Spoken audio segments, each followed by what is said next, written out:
भगवान श्रीकृष्णाच्या जन्माची एक सुंदर कथा। भगवान श्रीकृष्णाची जन्मकथा। फार वर्षांपूर्वी मथुरेमध्ये कंस नावाचा एक क्रूर राजा राज्य करत होता। तो त्याची बहीण देवकी आणि तिचा पती वसुदेव यांना कारागृहात ठेवत असे, कारण त्याला एक आकाशवाणी ऐकू आली होती की देवकीचा 8वा मुलगा त्याचा वध करेल। कंसाने देवकीच्या जन्माला आलेल्या प्रत्येक मुलाला निर्दयीपणे मारून टाकले, ज्यामुळे देवकी आणि वसुदेव खूप दुःखी झाले होते। श्रावण महिन्यातील कृष्ण पक्षातील अष्टमीला मध्यरात्रीच्या वेळी जेव्हा सर्वत्र अंधार आणि शांतता होती, तेव्हा देवकीच्या 8व्या मुलाचा जन्म झाला। हा मुलगा दुसरा कोणी नसून भगवान विष्णूचा अवतार भगवान श्रीकृष्ण होते।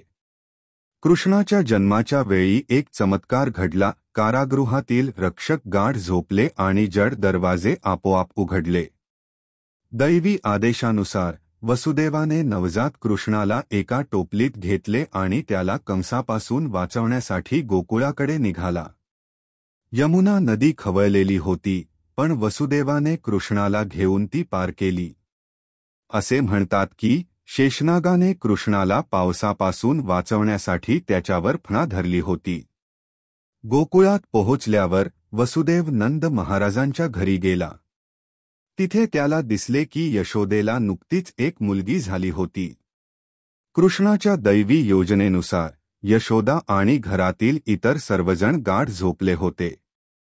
वसुदेवाने कृष्णाला यशोदेच्या मुलीसोबत अदलाबदल केली आणि त्या मुलीला घेऊन तो मथुरेला परतला।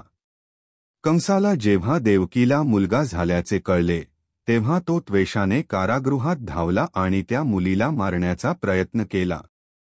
पण ती मुलगी योगमाया दुर्गा देवीचे रूप होती। तिने कंसाच्या हातातून स्वतःला सोडवले आणि आकाशात अदृश्य झाली, कंसाला त्याच्या मृत्यूची आठवण करून दिली। इकडे गोकुळात नंद आणि यशोदा यांनी कृष्णाला आपल्या मुलाप्रमाणे वाढवले।